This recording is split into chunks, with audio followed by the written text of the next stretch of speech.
Inutusan ni Commander-in-Chief Zuhui ang kanyang mga kasamahan na kailangan na raw nilang pagalawin ang buo nilang puwersa para sa kanilang paglusob. Nakasalalay nga raw dito ang kanilang kaligtasan kaya kailangan nilang magtulungan para mawakasan na nila ang mga kinakalaban nilang halimaw. Agad na kumilos ang buong sandatahan ng Xena para atakihin ang mga halimaw na pilit pa ring humaharang sa kanila. Tumawa ang dumating na Crystal Dominator at sinabi na pagbibigyan ng araw niya ang kahilingan ng ating bida. Ipapakita na niya nga raw dito kung gaano siya kalakas kapag pinagsama na niya ang kanyang totoong katawan at ang kanyang bilocation. Kasalukuyan na ngayong isinasagawa ng Crystal Dominator ang pagsasanib ng pinaghiwalay niyang kapangyarihan. Nangamba ang lahat habang nararamdaman nila ang paglakas ng aura ng Crystal Dominator. Tumawa muli ang halimaw habang sinasabi na ipapakita na niya nga raw kay Zofan ang totoo niyang kapangyarihan. Nabahala ang ating bida sa panganib na nararamdaman niya mula sa Crystal Dominator. Nagsalita ang dating Monster Emperor at sinabi na hindi nga raw niya inasahan na magiging ganoong kalakas ang Crystal Dominator matapos ang ilang taon. Sinabihan ng dating Monster Emperor ang ating bida nang mag-ingat daw ito, ang kapangyarihan nga raw ngayon ng Crystal Dominator ay maihahalin tulad na rin sa lakas niya noon. Pinagpatuloy pa rin ng Crystal Dominator ang proseso ng kanyang pagsasanib. Hanggang sa nagulat na lang ang lahat noong magkaroon ng napakalaking alon na gawa sa mga kristal. Nabahala ang mga Monster King na tagasunod ng mga Monster Cave Dominator noong mapansin nila na humihiwalay sa isa't isa ang mga nakikita nilang kristal. Hanggang sa doon na nga nangyari ang ikinakabahala nila, maging ang mga Monster King na ito ay nadamay na rin nung magsimula ng umatake ang Crystal Dominator. Gumawa ng aura shield ang grupo ni na Mr. Sikong para ipangdepensa sa mga naglalakihang kristal. Sa dami ng mga kristal na ito ay nag-aalala na sila na baka hindi raw nila magawang tumagal. Agad na sumaklolo ang Four-Armed Ape King para tulungan ang mga kasamahan ng ating bida. Nag-alala si na Mr. Sikong sa kalagayan ng Ape King dahil alam nila na marami pa itong iniindang pinsala. Sinabihan ng Four-Armed Ape King sina Mr. Sikong nang wag daw ang mga itong mag-alala sa kanya, makakaya pa naman daw ng kanyang katawan ang mga ganoong kalakas na pag-atake. Namangha si Matriarch Laura dahil talagang napakatibay nga raw ng depensa ng Four-Armed Ape King. Sinabi ng Ape King na hindi niya raw inasahan na ang lakas ng Crystal Dominator matapos nitong pagsamahin ang totoo nitong katawan at ang bilocation nito ay maihahalin tulad na sa lakas ng dating Monster Emperor. Mukhang minaliit nga raw nilang lahat ang totoong kapangyarihan nito. Napapaisip na rin ang Four-Armed Ape King kung magawa pa nga ba raw kayang matalo ni Zofan ang Crystal Dominator. Hindi na rin nagtagal at tuluyan ang nawala ang napakalakas na liwanag na bumalot sa halimaw. Nagsalita ang Crystal Dominator at sinabihan ng ating bida na pagmasdan nga raw nito ang totoo niyang kapangyarihan. Sinabi niya rin na umpisahan na nga raw nila ang labanan nilang ito. Nagulat si Zofan noong maramdaman nito ang pag-atake ng Crystal Dominator mula sa kanyang likuran. Tumama ang pag-atake ng halimaw pero hindi nito nasaktan ang ating bida. Naisip ng Crystal Dominator na isa lang daw palang shadow ang kanyang natamaan, napakadulas nga raw talaga ng taong ito. Nag-activate agad ng isang skill ang Crystal Dominator noong mahanap nito si Zofan. Nagpakawala rin ang ating bida ng kanyang sword skill para salubungin ang pag-atake na pinakawalan ng Crystal Dominator. Hanggang sa nahati na nga ni Zofan ang skill na nagmula sa halimaw. Dumiretso ang pag-atake niyang ito hanggang sa matamaan nito ang Crystal Dominator. Tumama man ang pag-atake ng ating bida pero nabahala pa rin ito. Talagang napakatigas nga raw ng depensa ng Crystal Dominator dahil nakapag-iwan lang daw ng maliit na gasgas ang tumama ditong pag-atake.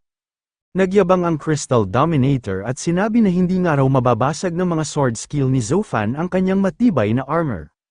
Nagulat ang ating bida noong bigla na lang sumulpot ang Crystal Dominator sa kanyang harapan, napakabilis nga raw ng halimaw na ito.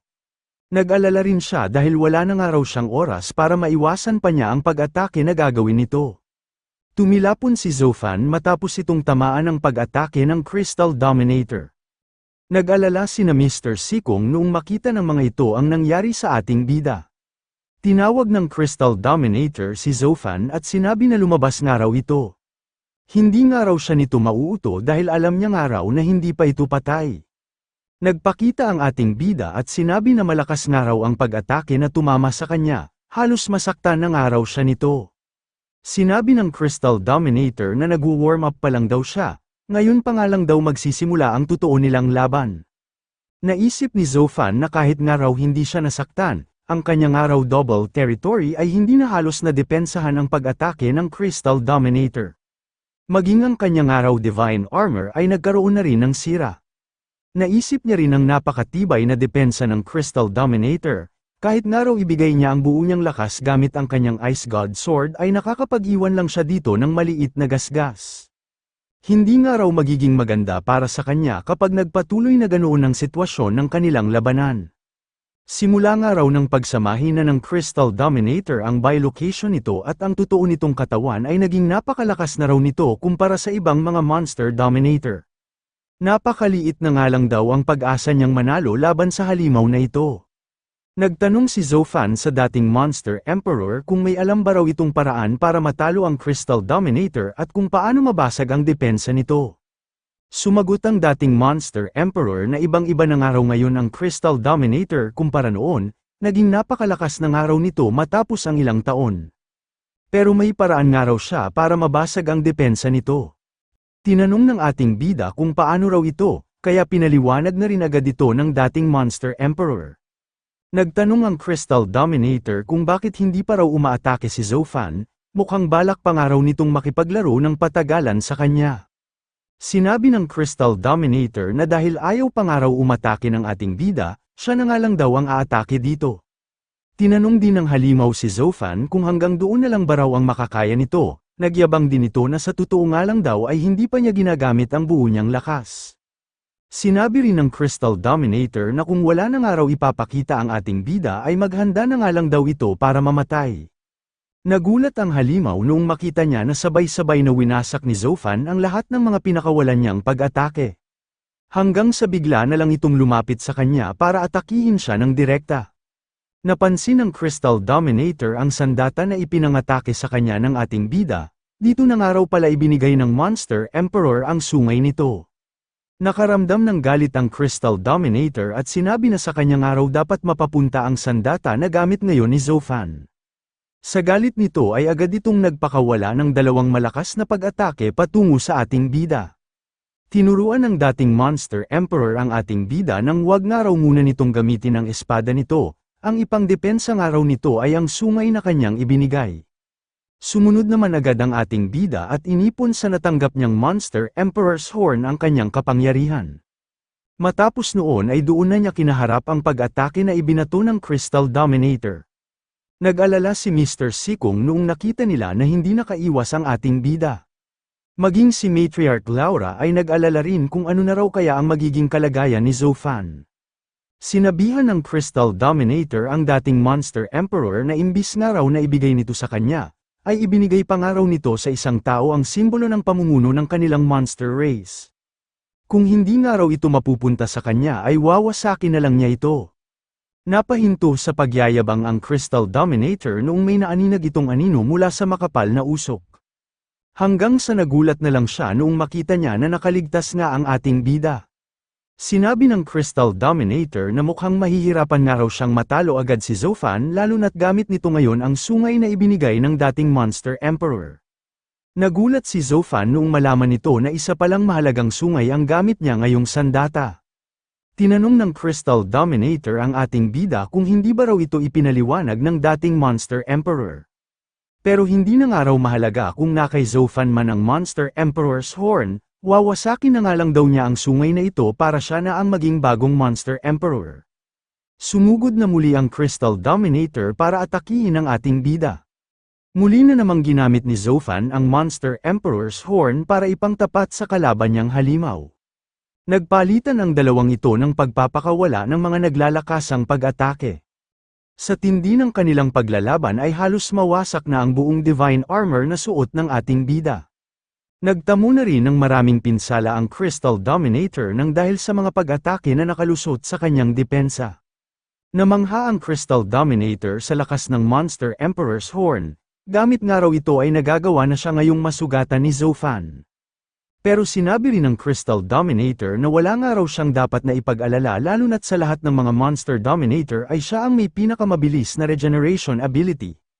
Nagulat ang Mercenary Association President noong makita nito na bigla na lang gumaling ang mga pinsala na tinamo ng Crystal Dominator, parang isa na nga raw immortal ang halimaw na ito. Shout out sa lahat ng patuloy na sumusuporta sa ating channel na Otakong Pinoy Recap. Maraming salamat po. Sinabi ni Zofan na talagang napakahusay nga raw ng recovering ability ng Crystal Dominator, mukhang alanganin na nga raw sila ngayon. Nagsalita ang dating Monster Emperor at sinabi na mukhang ang panglabas na pinsala lang daw ng Crystal Dominator ang napagaling nito. Hindi nga raw ito basta-bastang makakapagpagaling matapos nitong masugatan ng ibinigay niyang sungay. Sinabi rin ng dating Monster Emperor na hindi pa nga raw sapat ang ginagawa ng ating bida kaya hindi nito mabigyan ng malubhang pinsala ang Crystal Dominator. Agad na tinanong ng ating bida ang dating Monster Emperor kung ano pa ba raw ang maaari niyang gawin. Sinabi ng dating Monster Emperor na ilalagay na nga raw niya sa ibinigay niyang horn weapon ang lahat ng kapangyarihan ng kanyang iniwanang kaisipan. Tinanong ni Zofan ang dating Monster Emperor kung hindi ba raw tuluyan na itong maglalaho kapag ginawa niya yun. Sumagot naman ang dating Monster Emperor na ito nga raw ang nararapat niyang gawin, ito naman daw sadya ang dahilan kung bakit nag-iwan siya ng kaisipan sa loob ng kanyang magiging tagapagmana. Tinanggap na ni Zofan ang desisyon ng dating Monster Emperor, gagamitin niya nga raw ang kapangyarihan nito para talunin ang Crystal Dominator. Sumugod na muli ang Crystal Dominator para patayin ang ating bida. Nagpalipat-lipat sila ng posisyon para makahanap ng butas sa depensa ng bawat isa. Halos tila nagkakaroon ng malakas na pagsabog sa tuwing nagtatama ang kanilang mga pag-atake. Sinabihan ng dating Monster Emperor ang ating bida na ito na nga raw ang tamang pagkakataon. Agad na ini-activate ni Zofan ang buong kapangyarihan ng Monster Emperor's Horn nung marinig na niya ang hudyat. Hanggang sa doon na nga niya inatake ang Crystal Dominator gamit ang kapangyarihan ng Monster Emperor's Horn. Hindi makapaniwala ang Crystal Dominator na magtatamo siya ng ganoong kalaking pinsala. Sinabi ni Zofan na talagang epektibo nga raw ang Monster Emperor's Horn para masugatan ang Crystal Dominator. Nagtanong ang ating bida kung naroon pa rin daw ba ang dating Monster Emperor. Sumagot naman ang dating Monster Emperor na hindi pa raw siya agad mawawala. Sinabihan niya rin si Zofan nang wag na nga raw itong magsayang ng oras at wakasan na agad ang Crystal Dominator gamit ang isang pag-atake. Ini-activate na muli ng ating bida ang kapangyarihan ng gamit-gamit niyang sandata. Pinatamaan niya ulit ang dibdib ng Crystal Dominator kung saan ito may malaking pinsala. Sinabi ng Crystal Dominator na sayang nga lang daw ang pagpapakahirap ni Zofan dahil madali niya lang itong mapapagaling. Hanggang sa nagulat na lang ang Crystal Dominator dahil hindi niya mapaghilom ang malaking butas na nasa kanyang dibdib. Sinamantala ni Zofan ang pagkakataong ito para muli na namang atakihin ang halimaw. Makailang beses niyang inatake ang Crystal Dominator gamit ang kapangyarihan at ang matalas na talim ng horn weapon. Napapahiyaw na ang Crystal Dominator nang dahil sa dami ng mga tinamo nitong pinsala. Agad na nagpunta si Zofan sa likuran ng Crystal Dominator. Dito na nga raw niya wawakasan ang halimaw na ito. Hindi namatay ang Crystal Dominator dahil nailigtas ito ng sumulpot niyang kapatid. Nagulat si Zofan noong mapagtanto niya na nakawala na pala ang Grey Realm Dominator sa pinagkulungan niya dito. Nag-aalala ang Crystal Dominator noong makita nito ang kalagayan ng kanyang kapatid. Pinakiusapan ng Grey Realm Dominator ang Crystal Dominator na itigil na raw nito ang pakikipaglaban. Tumigil na nga raw ito para hindi na mamatay ang iba pa nilang mga kalahi. Hanggang sa hindi na muling nagsalita ang Grey Realm Dominator dahil tuluyan na itong namaalam. Nabigla ang ating bida dahil hindi nito inasahan na isasakripisyo ng Grey Realm Dominator ang sarili nitong buhay. Nanlumo ang Crystal Dominator habang hawak ang walang buhay niyang kapatid. Galit na galit ito habang tinatawag ang pangalan ng ating bida. Sinabihan niya si Zofan nang pagbabayarin niya raw ito sa pagpatay nito sa kanyang kapatid. Sa galit ng Crystal Dominator ay hindi na nito halos makontrol ang kanyang emosyon. Nangamba ang dating Monster Emperor sa kapangyarihan na ipinapalabas ng Crystal Dominator. Nagtaka ang ating bida dahil parang pamilyar nga raw ito sa kanya. Sinabi naman ng dating Monster Emperor na nahuli na raw sila, na i-activate na nga raw ngayon ng Crystal Dominator ang blood-devouring ritual. Nagtataka sina Mr. Sikong kung ano raw itong nakakakilabot na aura na kanilang nararamdaman. Nabahala ang apat noong makita nila ang isang napakabilis na pag-atake na patungo sa kanilang direksyon. Mabuti na lang at muli na naman silang iniligtas ng Four-Armed Ape King. Napansin ng Ape King na mukhang hinihigop nga raw ng kapangyarihang ito ang kanyang balat at dugo. Mukhang hindi nga raw siya tatagal kapag nagpatuloy pa ito. Nagtaka ang Ape King noong makawala siya sa kapangyarihan na nagpapahina sa kanya. Dumating na pala doon si Zoufan at pinigilan ang kapangyarihan na nagmumula sa blood-devouring ritual. Sinabihan ng ating bida ang lahat ng kanyang mga kakampi na magtago raw ang mga ito sa likuran ng nilikha niyang harang. Agad naman na nagsilapit ang Dragon Monster Leader at ang iba pang Monster Kings na kaanib ng ating bida. Nabahala ang Dragon Monster Leader dahil pamilyar nga raw sa kanya ang Scarlet Lightning Bolt na ito. Sinabi ni Zoufan na patuloy pa rin daw ang pag-angat ng kapangyarihan ng Crystal Dominator. Nangangamba nga raw siya na baka hindi rin siya tumagal kapag nagpatuloy pa ang paglakas ng pag-atake nito. Nagyabang ang Inferno Dominator at sinabihan sina Zoufan na mukhang hindi nga raw ng mga ito alam kung gaano kalakas ang Crystal Dominator. Kung alam nga raw ito ni Zoufan, malamang nga raw ay kanina pa ang mga itong sumuko at mas pinili na lang na maging kanilang mga alipin. Pero huli na nga raw ang lahat, tanggapin na nga lang daw ng mga ito ang kanilang pagkamatay nang dahil sa matinding galit ng Crystal Dominator. Nagtanong ang Dragon Monster Leader kung ano ba raw ang ipinagyayabang ng Inferno Dominator, dapat nga raw ay inaalala rin ito ang sarili nitong kaligtasan. Napatanong ang Inferno Dominator kung ano raw ang ibig sabihin ng Dragon Monster Leader. Hanggang sa tinamaan na nga ng Scarlet Lightning Bolt ang Inferno Dominator, agad nitong tinanong ang Crystal Dominator nang bakit daw siya nito inaatake. Sinabihan ng Dragon Monster Leader ang Inferno Dominator nang napakatangang araw nito dahil hindi pa rin daw pala nito napapagtanto.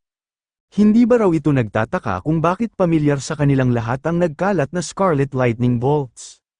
Doon pa lang napagtanto na ng Inferno Dominator na nagmula nga raw ito sa blood-devouring ritual, ito nga raw ang kapangyarihan ng mga walang hiyang monster hunters. Habang unti-unting naglalaho ay nagtanong ang Inferno Dominator kung bakit daw ito nagawa ng Crystal Dominator, bakit nga raw nito inaral ang evil skill ng mga monster hunter na siyang mortal nilang kalaban. Sinabi ng Ape King na hinihigop nga raw ng Crystal Dominator ang lahat ng mga halimaw na nasa loob ng Massive Monster Cave para makumpleto nito ang isinasagawa nitong blood-devouring ritual. Mukhang ito nga raw ang dahilan kung bakit pinagsama-sama nito sa iisang lugar ang lahat ng hukbo ng mga Monster Dominators, simula nga raw siguro umpisa ay plano na nitong isakripisyo ang buong lahi ng mga halimaw para makumpleto ang pagpapalakas at pagbabago nitong anyo. Nag-aalala na ang Four-Armed Ape King kung gaano pa raw kaya ang lalakas ng Crystal Dominator matapos nitong mahigop ang napakaraming halimaw na nasa loob ng Massive Monster Cave. Napapaisip din siya kung may pag-asa pa ba raw silang manalo. Nagkaroon na ng paggalaw sa loob ng mga kulay pulang kristal. Hanggang sa doon na nakumpleto ang blood-devouring ritual na isinagawa ng Crystal Dominator.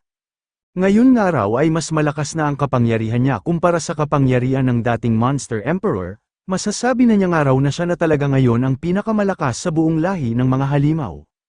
Nangamba ang ating bida dahil sa laki ng inilakas ng Crystal Dominator. Bigla na lang naglaho ang nagbagong anyong Crystal Dominator sa kinatatayuan nito. Nagulat na lang ang ating bida noong bigla na lang itong sumulpot sa kanyang pinakaharapan. Sinabi ng Crystal Dominator na labis nga raw siyang nadismaya kay Zoufan. Akala nga raw niya ay magagawa pa siya nitong labanan matapos ang kanyang pagbabagong anyo. Wala na nga raw saysay ang labanan nilang ito dahil sisiw na lang daw sa kanya na talunin ang ating bida. Nagsalita ang dating Monster Emperor at sinabihan si Zoufan nang tumakbo na raw ito, wala na nga raw itong magagawa laban sa Crystal Dominator. Sinabi rin ng dating Monster Emperor na malapit na rin daw maglaho ang naiwan niyang kapangyarihan at kaisipan. Nagsisi rin ito dahil masyado nga raw siyang pinangunahan noon ng awa, kung iniligpit niya nga lang daw noon ang Crystal Dominator ay hindi na nga raw ito aabot sa ganoong sitwasyon. Nawasak ang harang na ginawa ng ating bida noong madurog ito ng halimaw. Naisip ni Zoufan na nagmistulang papel nga lang daw ang ginawa niyang Sword Aura Shield laban sa Crystal Dominator.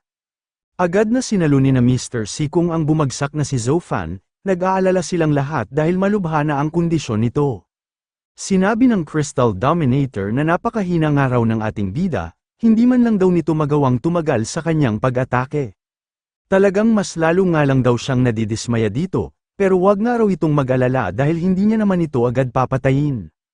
Uubusin niya nga raw ang lahat ng mga nilalang sa planetang ito para maramdaman ni Zofan ang labis na pagdurusa. Ipapakita niya nga raw dito kung paano niya gawing kulay dugo ang mundong ito. Hindi na malaman ni Mr. Sikong kung ano pa raw ang magagawa nila ngayon. Sinabi muli ng dating Monster Emperor na kasalanan niya nga raw kung bakit nangyari ang trahedyang ito. Humihingi siya ng pasensya sa ating bida dahil wala na nga raw siyang magagawa.